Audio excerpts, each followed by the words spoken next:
अस्सलामुअलैकुम वरहमतुल्लाहि वबरकातुह।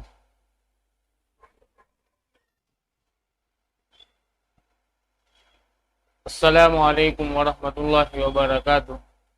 Education zone 2020 YouTube ચેનલમાં આપનું સ્વાગત છે। ધોરણ 12 ભૌતિક વિજ્ઞાનના વિદ્યાર્થી મિત્રો, આપણે ચેપ્ટર 4 માં ઘણી બધી ચર્ચા કરી, મજા આવતી હશે। લાસ્ટ ટાઈમ એક ઇન્ટરેસ્ટિંગ વિડીયો દ્વારા આપણે વિડીયો લેક્ચરને પૂરો કરેલો। આજનો આપણો ટોપિક છે સાયક્લોટ્રોન। આ પણ એક ઇન્ટરેસ્ટિંગ ટોપિક છે। આપણે જ્યારે સમાન ચુંબકીય ક્ષેત્રમાં v જેટલા વેગથી ગતિ કરતો વિદ્યુત ભારિત કણ દાખલ થતો હોય ત્યારે એનો ગતિમાર્ગ જે બને છે એની આપણે ચર્ચા કરેલી, અને તે વખતે મેં એવું કીધેલું કે જેનો ગતિમાર્ગ છે હેલિકલ ગતિ થાય, વર્તુળાકાર માર્ગે ગતિ થાય, એનો ખાસ કરીને ઉપયોગ સાયક્લોટ્રોનની રચનામાં કરવામાં આવે છે। તો એ જ કન્સેપ્ટનો આજે આપણે ઉપયોગ કરવાનો છે અને સાયક્લોટ્રોનની રચનાને સમજવાની। ખૂબ ઇન્ટરેસ્ટિંગ ટોપિક છે। સાયક્લોટ્રોન એક સાધનનું નામ છે અને એક સિદ્ધાંત પર કાર્ય કરે। એનો સિદ્ધાંત શું છે કે ઊંચી ઉર્જા ધરાવતા જે કણો છે, ઇલેક્ટ્રોન છે, પ્રોટોન છે, ન્યુટ્રોન છે, ડ્યુટેરોન છે, એવા ઊંચી ઉર્જા ધરાવતા જે કણો હોય એને કોઈક સ્થાન પર લઈ જઈને એને પ્રવેગિત કરીને કોઈ ન્યુક્લિયસ પર તમે મારો ચડાવો, કોઈ ન્યુક્લિયસ અથવા ટાર્ગેટ પર તમે એને માર ચડાવો તો ન્યુક્લિયસનું વિખંડન થાય અને એ વિખંડનથી ન્યુક્લિયસની સંરચનાનો અભ્યાસ થઈ શકે।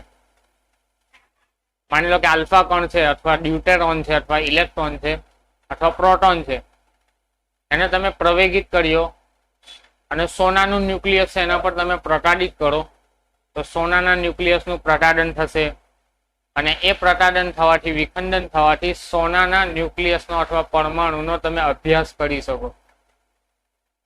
એટલે મોટે ભાગે સાયક્લોટ્રોનનું કામ શું છે, મેઇન એમ શું છે કે કોઈ પણ કણને ઊંચી ઉર્જા આપવાનું અથવા એને પ્રવેગિત કરવાનું કામ શું છે, સાયક્લોટ્રોનનું। હવે એની શોધ કોણે કરેલી તો ઈસવીસન 1934માં બે વૈજ્ઞાનિકો E.O. લોરેન્સન અને M.S. લિવિંગસ્ટન નામના વૈજ્ઞાનિકે સાયક્લોટ્રોનની રચના કરેલી ન્યુક્લિયસની સંરચનાને જાણવા માટે કે પરમાણુનું ન્યુક્લિયસ કેવું છે, કેવી રીતે બનેલું છે, એ બધી સંરચનાઓને જાણવા માટે E.O. લોરેન્સન અને M.S. લિવિંગસ્ટન નામના વૈજ્ઞાનિકે સાયક્લોટ્રોન નામના સાધનની રચના કરેલી। હવે સાધનમાં હોય શું તો ઉપર નીચે તમારા મેગ્નેટિક ફિલ્ડ લગાવવામાં આવે। મેગ્નેટિક ફિલ્ડ કઈ રીતે કે એક બાજુ તમારો ઉત્તર ધ્રુવ હોય, બીજી બાજુ તમારો દક્ષિણ ધ્રુવ હોય, એ રીતે બે મેગ્નેટને લગાવવામાં આવે। માની લો કે આ મારા બે હાથ છે, મારા બે મેગ્નેટિક ફિલ્ડ છે। એ મેગ્નેટિક ફિલ્ડની વચ્ચે ડી આકારની બે પ્લેટો મૂકવામાં આવે જે સુવાહક પ્લેટો હોય, અંદરથી પોલી હોય અને બે ડી આકારની સુવાહક પ્લેટો એકબીજાની નજીક નજીક મૂકવામાં આવે। એને ડીઝ પણ કહેવાય। શું કહેવાય? ડીઝ। અને જે બે ડી લગાવેલી હોય એ ડી ની સાથે હાઈ વોલ્ટેજનો એસી સપ્લાય જોડવામાં આવે। હાઈ વોલ્ટેજના એસી સપ્લાયનું શું કામ કે એને ચુંબકીય ક્ષેત્ર પૂરું પાડે, વિદ્યુત ક્ષેત્ર પૂરું પાડે, અને ઉપરથી આપણે ચુંબકીય ક્ષેત્ર પૂરું પાડેલું છે એટલે વિદ્યુત ભારિત જે કણ હોય, આપણો પ્રોટોન હોય, ડ્યુટેરોન હોય કે ઇલેક્ટ્રોન હોય, એને બંને પ્રકારના ક્ષેત્રોની અંદર મૂકવામાં આવે। એક તો તમારું મેગ્નેટિક ફિલ્ડ જે ઉપરથી નીચે તરફ લાગતું હોય અથવા નીચેથી ઉપર તરફ લાગતું હોય, બરાબર, અને બીજું તમારું ઇલેક્ટ્રિક ફિલ્ડ જે બે ડી ની વચ્ચેના વિસ્તારમાં તમારું ઇલેક્ટ્રિક ફિલ્ડ મળતું હોય એસી પ્રવાહને કારણે। અને એ બંને ડી ની વચ્ચે કોઈક તમારો પી બિંદુ હોય, એ પી બિંદુ પર તમારે એક કણને મૂકવાનો, ઇલેક્ટ્રોનને, ડ્યુટેરોનને અથવા પ્રોટોનને એ જગ્યાએ મૂકવાનો। ત્યાંથી ઇલેક્ટ્રોન, ડ્યુટેરોન પ્રવેગિત થશે અને ગતિમાર્ગ પોતાનો બદલશે અને પોતાની ઉર્જામાં વધારો કરીને અમુક ઉર્જાએ પહોંચ્યા બાદ એ સાયક્લોટ્રોન નામના સાધનની અંદરથી બહાર લેવામાં આવે અને એને ટાર્ગેટ ન્યુક્લિયસ પર પ્રટાડિત કરવામાં આવે। તો આ રીતે એનો સિદ્ધાંત કામ કરે। આપણે વાત કરેલી સાયક્લોટ્રોનના મેઇન સિદ્ધાંતની વાત કરું ત્રિજ્યાનું જે સૂત્ર આવતું હતું વિદ્યુત અને ચુંબકીય ક્ષેત્રમાં ગતિ કરતો જે કણ હોય એના માટે ત્રિજ્યાનું જે સૂત્ર આવતું હતું R = mv ના છેદમાં qb. હવે આ સૂત્ર પરથી એવું જાણવા મળ્યું કે જેમ વેગમાં તમે વધારો કરો તો વર્તુળાકાર માર્ગની ત્રિજ્યામાં વધારો થાય. વર્તુળાકાર માર્ગની ત્રિજ્યા વધે. આવૃત્તિનું જે સૂત્ર જોયું આપણે F = qb ના છેદમાં 2πm. એમાં વેગ કે આવૃત્તિના સૂત્રમાં વેગ નથી આવતું અને ત્રિજ્યા પણ નથી આવતી. આ સૂત્ર તમે જો તો F = qb/2πm જે વેગ અને ત્રિજ્યા બંનેથી સ્વતંત્ર છે. એનો મતલબ એવો કે ગતિ કરતો જે કણ છે એ કણ વેગના બદલાવાની સાથે આવૃત્તિમાં કોઈ ફેરફાર જોવા મળતો નથી. આ સિદ્ધાંતનો ઉપયોગ કરીને સાયક્લોટ્રોનની રચના કરવામાં આવે કે સાયક્લોટ્રોનમાં કણની કોણીય કે રેખીય આવૃત્તિમાં કોઈ પણ પ્રકારનો ચેન્જીસ આવતો નથી, ભલે એનો વેગ બદલાય. બરાબર છે. અને વેગ બદલાશે એની સાથે સાથે એની ગતિ ઉર્જામાં વધારો થશે. વેગ બદલાશે એટલે એની ત્રિજ્યામાં વધારો થશે. તમે જુઓ છો વેગનો વધારો એ ત્રિજ્યામાં વધારો કરે અને ત્રિજ્યા વધે તો તમારી ગતિ ઉર્જામાં 1/2 mv² પ્રમાણે ગતિ ઉર્જામાં પણ વધારો જોવા મળે. હવે એની રચનાની કેવી વાત કરીએ તો આ ઉપર એક તમારું ઉત્તર ધ્રુવ, નીચે દક્ષિણ ધ્રુવ હોય એ રીતે તમારા બે ચુંબકીય ક્ષેત્રો મૂકેલા હોય અને એની વચ્ચેના વિસ્તારમાં તમારી બે ડી મૂકેલી હોય. તમે ઉપરથી જુઓ તો તમને આ પ્રકારની રચના દેખાય અને સાઈડથી જુઓ તો આ પ્રકારની રચના. આ ડોટ ડોટ ડોટ ડોટ શું દર્શાવે કે ચુંબકીય ક્ષેત્ર પુસ્તકના પાનાને લંબ રૂપે બહારની તરફ આવતી દિશામાં છે તમારું. બરાબર છે. આપણે ચોકડી અને ડોટની વાત કરેલી. ચોકડી હોય તો અંદરની તરફ અને ડોટ હોય તો બહારની તરફ તમારું ચુંબકીય ક્ષેત્ર પુસ્તકના પાનાને લંબ રૂપે આવતું હોય એવું છે. તો લંબ રૂપે તમારું આ રીતે તમારું ચુંબકીય ક્ષેત્ર છે અને એ ચુંબકીય ક્ષેત્રમાં આ બે ડી ને મૂકેલી છે. માની લો કે આ તરફ તમારું ચુંબકીય ક્ષેત્ર છે અને બે ડી ને મેં અહીંયા મૂકેલી છે. આ તમારી ડીઝ છે. બરાબર છે. એને ડીઝ કહેવામાં આવે. ડીઝ મીન્સ કે એક વખત ડી હોય તો ડી કહેવાય, બે ડી છે એટલે માટે ડીઝ કહેવામાં આવે. ES પ્રત્યે જે અંગ્રેજીમાં તમે જોવો છો એ પ્રમાણે એને ડીઝ કહેવામાં આવે અંગ્રેજી મૂળાક્ષર પ્રમાણે. અને એ સુવાહકની બનેલી હોય, ધાતુ પદાર્થની બનેલી હોય અને પોલી હોય. હવે આ બંને ડી ની વચ્ચે તમારે થોડી ગેપ રાખવાની હોય અને એ ગેપની અંદર તમારે કોઈ પી બિંદુ પાસે અથવા કોઈ ટાર્ગેટ પર કોઈ બિંદુ પાસે તમારે જે ઇલેક્ટ્રોન હોય, પ્રોટોન હોય અથવા ડ્યુટેરોન એને અહીંયા લાવીને મૂકવાનો. અને જે બે ડી હોય એ બે ડી ને એસી વોલ્ટેજ સાથે જોડવામાં આવે અને આ એની રચના છે. અને અહીંયા એક એને માર્ગ આપવામાં આવે, ખાલી જગ્યા. આ જે બીજી ડી હોય ત્યાં અહીંયા ગેપ રાખવામાં આવે જ્યાંથી કણ તમારો પ્રવેગિત થઈને બહાર નીકળશે. કણ શું કરશે? આ માર્ગેથી તમારો પ્રવેગિત થઈને બહાર નીકળે અને જે તમારું ટાર્ગેટ ન્યુક્લિયસ હોય એ ટાર્ગેટ ન્યુક્લિયસ પર એટેક કરવામાં આવે. તો તમને એવો પ્રશ્ન થાય કે આ બળ કણને ખેંચાય કઈ રીતે? તો અહીંયા તમે પ્રોટોનને મૂકેલો હોય તો એ જેવો ગતિ કરીને આ જગ્યાએ પહોંચે, માની લો કે આ બિંદુ પાસે પહોંચ્યો કણ ગતિ કરીને, તો એની નજીક ઋણ વિદ્યુત ભારને લાવવામાં આવે. પ્રોટોન તમારો ધન વિદ્યુત ભાર, એની નજીક તમે ઋણ વિદ્યુત ભારને લાવો એટલે આકર્ષણ આવે. આકર્ષણ આવે એટલે અહીંયાથી દરવાજામાંથી આ ગેપમાંથી ખેંચાય આવે અને ખેંચાઈને સીધો તમારા ટાર્ગેટ ન્યુક્લિયસ પર એટેક કરે. અને પ્રવેગિત થયેલો કણ હોય, ખૂબ ઊંચી ઉર્જા ધરાવતો હોય એટલે આપેલા ન્યુક્લિયસનું એ વિખંડન કરી નાખે અને વિખંડન થયા બાદ એની સંરચનાનો અભ્યાસ આપણે કરી શકીએ એમ સ્પેક્ટ્રોમીટર દ્વારા ને બીજા સાધનો દ્વારા. હવે કાર્ય પદ્ધતિની વાત કરીએ. કાર્ય પદ્ધતિ કઈ રીતે છે? એસી વોલ્ટેજ આપેલો છે. એસી વોલ્ટેજ એટલે ઉલટ સુલટ પ્રવાહ. ઉલટ સુલટ પ્રવાહ એટલે કે પોલારિટી ચેન્જ થતી હોય. માની લો કે શરૂઆતમાં આ ડી તમારી ઊંચા પોટેન્શિયલ પર હોય અને આ ડી તમારી નીચા પોટેન્શિયલ પર. સમજ પડે? માની લો કે અહીંયા આપણે પ્રોટોનને મૂકેલો છે, ઇલેક્ટ્રોનને નથી લાવ્યા. કોને લાવ્યા? આપણે પ્રોટોનને. ઇલેક્ટ્રોન છે, આલ્ફા કણો છે, ડ્યુટેરોન છે, જેવા પ્રોટોન છે, એવા નાના નાના જે પાર્ટિકલ્સ છે એને અહીંયા લાવવામાં આવે. માની લો કે આપણે અહીંયા પ્રોટોનને લાવ્યા, પ્રોટોનને પ્રવેગિત કરવો છે, પ્રોટોનને અહીંયા મૂકવામાં આવે. હવે એસી આવૃત્તિ છે. એસી આવૃત્તિ જેવો તમે સપ્લાય ચાલુ કરશો, આંદોલક, તમારી બુકમાં શબ્દ આપેલો છે આંદોલક. આંદોલક એટલે પોતાની આવૃત્તિનો બદલાવો કરતો હોય એવું તમારો સપ્લાય, એને આંદોલક કહેવાય. તો અહીંયા તમે એસી વોલ્ટેજ જેવો આપશો તો આ ઊંચા પ્રાપ્તિ સ્થાન સાથે છે એટલે આ તમારો ધન વીજભાર બને. આ નીચા પ્રાપ્તિ સ્થાન એટલે ઋણ વીજભાર. એટલે એસી આવૃત્તિનું કામ શું? એસી વોલ્ટેજનું કામ શું? એ પોતાની આવૃત્તિ બદલા કરે. એટલે કે એક વખત એની પોલારિટી આ તરફ હોય તો બીજી વખત એની પોલારિટી આ ઋણ બની જાય, આ ધન બની જાય. ઉલટ સુલટ પ્રવાહ.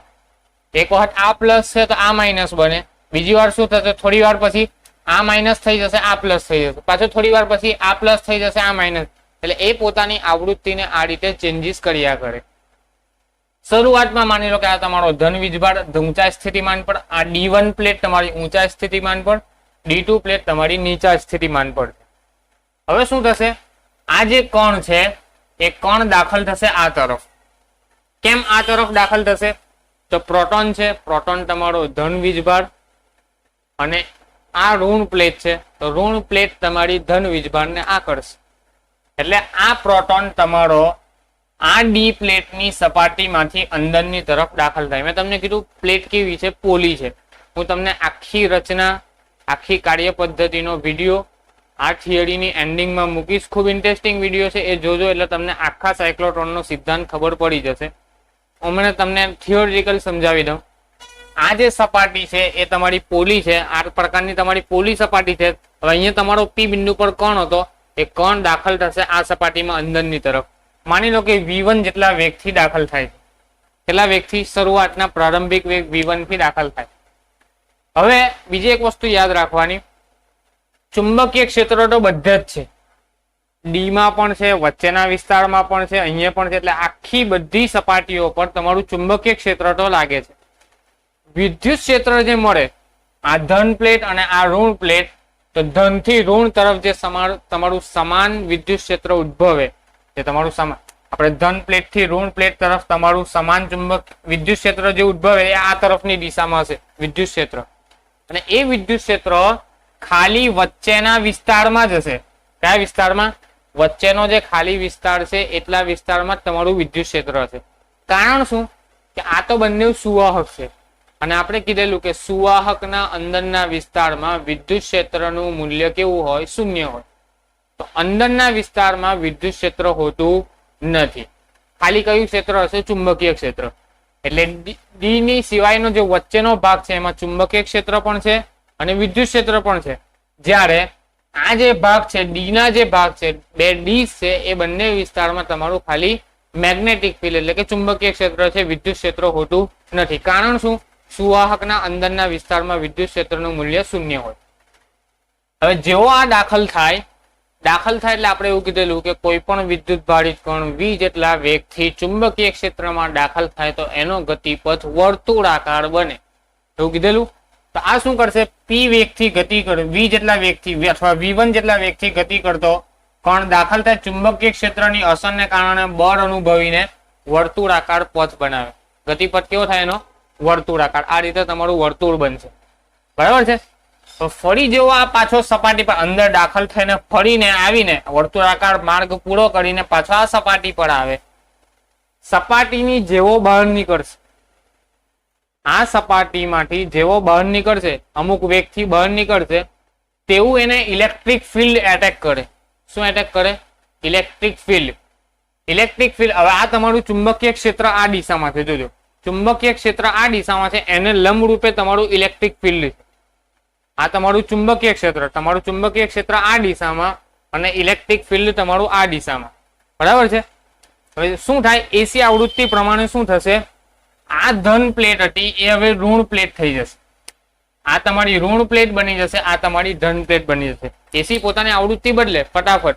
એટલે જેવો આ દાખલ થયો, અંદર એક વર્તુળાકાર ચક્કર પૂરું કર્યું, અર્ધ ચક્ર પૂરું કર્યું, અને એ અર્ધ ચક્ર પૂરું કરીને જેવો સપાટી પર પહોંચશે તેવું તરત જ એસી વોલ્ટેજની આવૃત્તિ બદલાઈ જશે. એટલે કે આ ઋણ પ્લેટ બની જશે, આ ધન પ્લેટ બની જશે. હવે ધન પ્લેટ આ બાજુ આવી ગઈ, ઋણ પ્લેટ આ બાજુ આવી ગઈ, એટલે ઋણ વિદ્યુત ભાર ધન વિદ્યુત ભારને આકર્ષે. એટલે આ પ્રોટોન આ તરફ ગતિ કરવાનો પ્રયત્ન કરશે. હવે શું થાય? ઇલેક્ટ્રિક ફિલ્ડ લાગે. મેગ્નેટિક ફિલ્ડ તો લાગતું હતું, પ્લસ વચ્ચેના વિસ્તારમાંથી એને પસાર થવું પડે. એ ગેપમાંથી પસાર થાય તે દરમિયાન એના પર ઇલેક્ટ્રિક ફિલ્ડ પણ લાગે, અને ઇલેક્ટ્રિક ફિલ્ડને કારણે એના પર વિદ્યુત બળ પણ લાગે. અને બળ લાગે તો વેગમાં વધારો થાય. સિમ્પલ વાત છે. બળ વધે તો વેગમાં વધારો. કોઈ પણ પદાર્થ હોય, આમળી સ્થિર છે, એના પર બળ લગાડું તો એના વેગમાં વધારો થશે. અહીંયા જે વિદ્યુત ક્ષેત્ર છે એના કારણે કણ પર બળ લાગવાથી એના વેગમાં વધારો થશે. એટલે શરૂઆતમાં v1 વેગ હતો, હવે v2 વેગ થશે. તો આપણે ત્રિજ્યાનું સૂત્ર જુઓ, જેમ વેગ વધે તેમ ત્રિજ્યા પણ વધે. વેગ વધે તેમ શું થાય? ત્રિજ્યા પણ વધે. એટલે અહીંયાથી નીકળતો કણ આ બાજુની ડિસ્કમાં આવીને મોટી ત્રિજ્યાથી વર્તુળાકાર માર્ગે ગતિ કરશે. અહીંયા કેમ વર્તુળાકાર? તો અંદરના વિસ્તારમાં વિદ્યુત ક્ષેત્ર નથી. આટલા વિસ્તારમાં વિદ્યુત ક્ષેત્ર હતું તો એનો વેગમાં વધારો થયો, વધારાના વેગ સાથે અંદર દાખલ થયો એટલે અહીંયા હવે ખાલી મેગ્નેટિક ફિલ્ડ છે. મેગ્નેટિક ફિલ્ડ છે એટલે શું થાય? એનો માર્ગ ગતિપથ બદલાય. ગતિપથ કેવો થાય? વર્તુળાકાર. વર્તુળાકાર ગતિપથને કારણે વર્તુળાકાર માર્ગે ગતિ કરે અને ત્રિજ્યા એની બદલાશે. વેગ વધે એટલે ત્રિજ્યા વધે એટલે એની ત્રિજ્યા વધશે. બરાબર છે. ફરી પાછો જેવો આ બાજુ સપાટી પર પહોંચે એટલે પોલારિટી બદલાઈ જાય એસી આવૃત્તિની. આ તમારો માઇનસ થઈ જાય, આ તમારો પ્લસ થઈ જાય. બરાબર. ફરી પાછો વિદ્યુત ક્ષેત્રમાંથી દાખલ થાય. વિદ્યુત ક્ષેત્રમાંથી દાખલ થાય એટલે એનો વેગ વધે. વેગ થાય એનો v3 જેટલો વેગ થાય. કેમ કે વેગ વધે એટલે ત્રિજ્યા વધે. ત્રિજ્યા વધશે એટલે ફરી દાખલ થઈને બીજું એક વર્તુળ બનાવશે આ બાજુના વિસ્તારમાં. આ રીતે એની ગતિ થયા કરશે અને આ રીતે નીકળશે. બરાબર છે. ગતિ કરીને માની લો કે આ રીતે નીકળશે. આખા આ રીતે સાયક્લોનિક ગતિ કરે. સાયક્લોનિક ગતિ એટલે એને સ્પાઇરલ ગતિ પણ કહેવાય. કેવી ગતિ? સ્પાઇરલ. સ્પાઇરલ ગતિ કરશે. આ રીતે પોતાના અર્ધચક્રોની ત્રિજ્યા વધારતો કણ પ્રવેગિત થશે. પ્રવેગિત કેમ થાય? તો વેગમાં વધારો થાય છે. શરૂઆતમાં v1 વેગ હતો, v2 વેગ થયો, v3 વેગ થયો એટલે ધીમે ધીમે એના પ્રવેગમાં વધારો થાય અને એક સમય એવો આવે કે એની જે ત્રિજ્યા છે સ્મોલ r એ ડિસ્કની ત્રિજ્યા જેટલી થઈ જાય.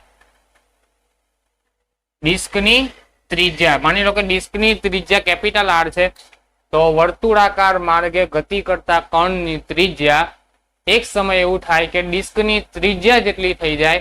તે દરમિયાન એ સાયક્લોટ્રોન નામના સાધનને છોડીને બહારની તરફ ઋણ વિદ્યુત ભારથી આકર્ષાઈને બહાર નીકળી જાય અને બહાર નીકળેલો જે તમારો સાયક્લોટ્રોનિક જે તમારો કણ છે એને ન્યુક્લિયસ પર પતાડિત કરવામાં આવે. તો આ તમારો ટોટલ સિદ્ધાંત છે. શરૂઆતમાં કેવી રીતે ગતિ કરશે?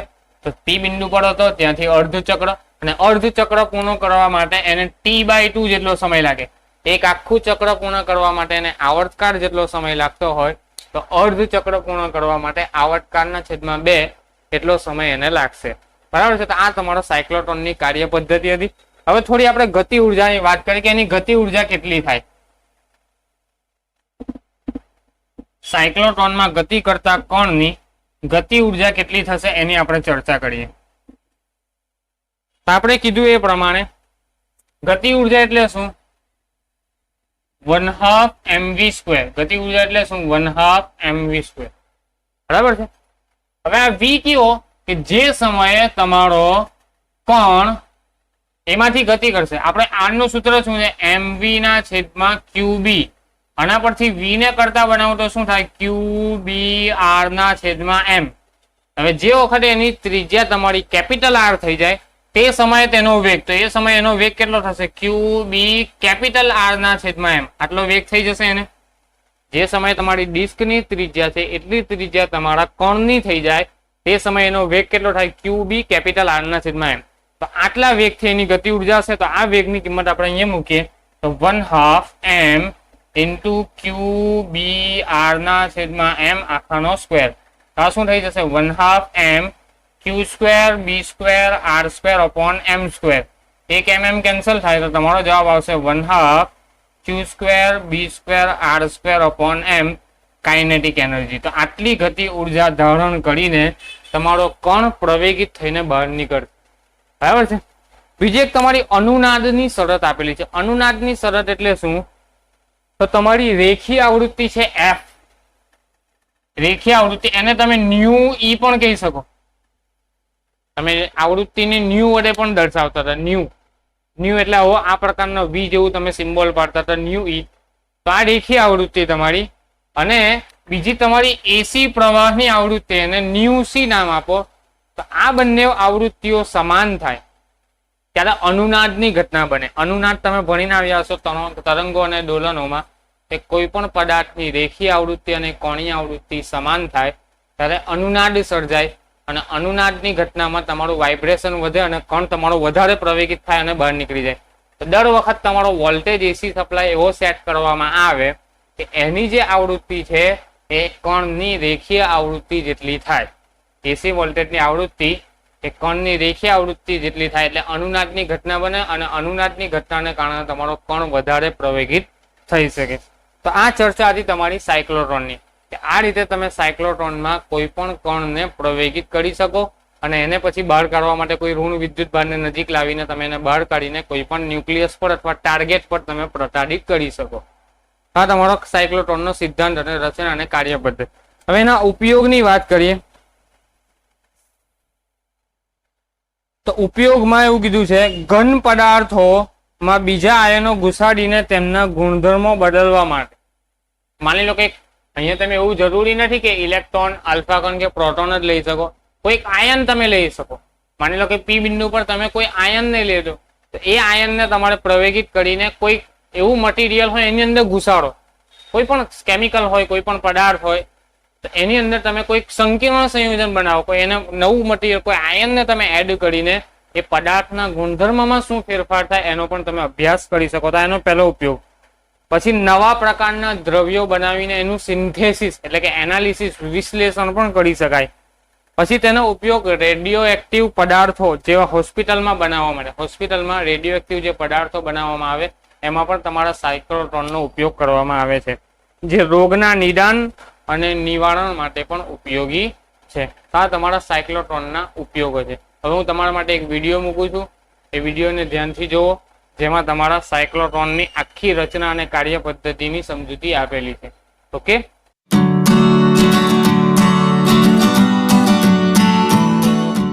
Cyclotron is a device developed by E.O. Lawrence and M.S. Livingston in 1934.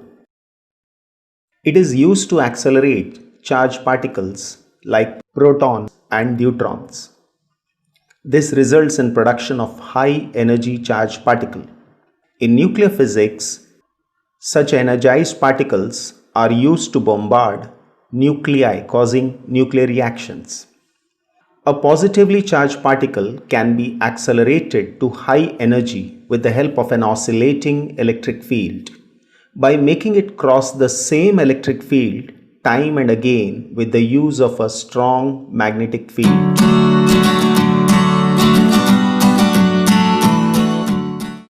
Two hollow half cylinders made of high conductive metals known as Ds are so placed that the straight edge will be face to face with a small gap between them. Now these two Ds are connected to two terminals of an alternating voltage source, an oscillator. It would help in changing polarity. If D1 is in the positive potential, then D2 will be in exact opposite, that is negative potential at the same time. In this way, they would be oscillating and an electric field would be created between them. One electromagnet is kept below the two Ds and one electromagnet is kept above the Ds. Bottom electromagnet will have north pole above and top electromagnet will have south pole below. This would create a magnetic field perpendicular to the direction of the electric field. This entire arrangement is sealed in a vacuum box. The two Ds create an electric field.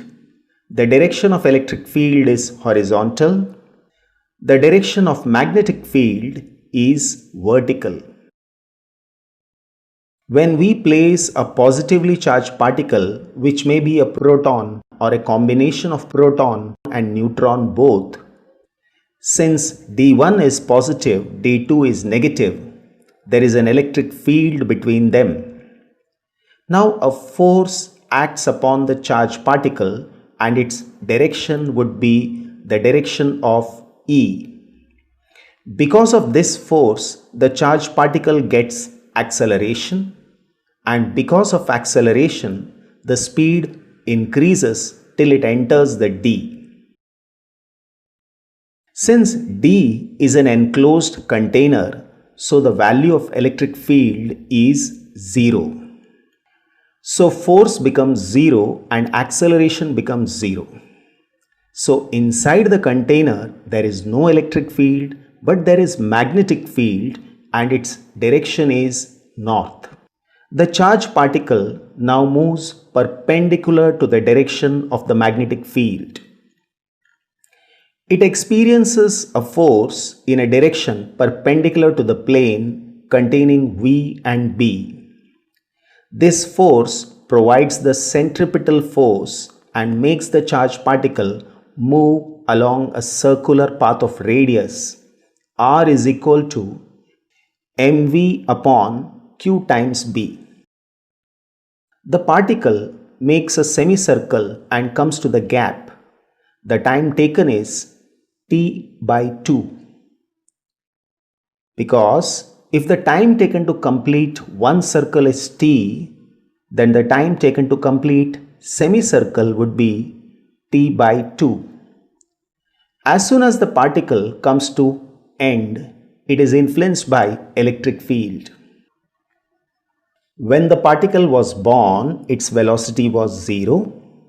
When it enters the D, its velocity is v, and it is constant because the magnetic field cannot change the velocity. The oscillator will change the polarity. When it comes out of D, it again comes under the influence of electric field.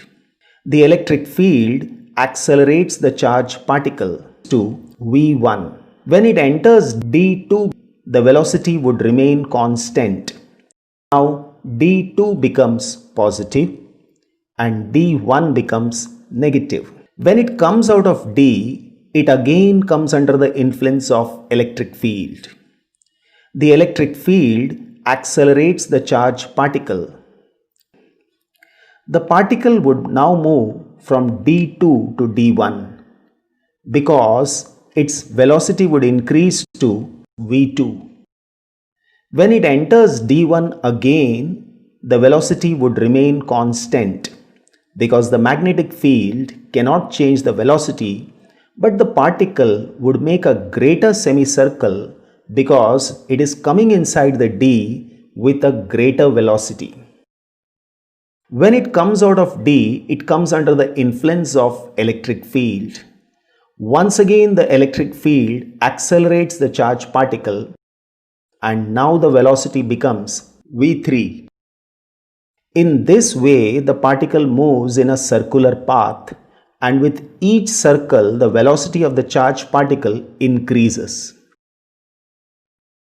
If the velocity of a charged particle increases, the radius of the charged particle would also increase. Finally, when the particle has no more space to grow in radius, it is thrown out through a window. With such a high velocity, the particle has high energy and it hits the target.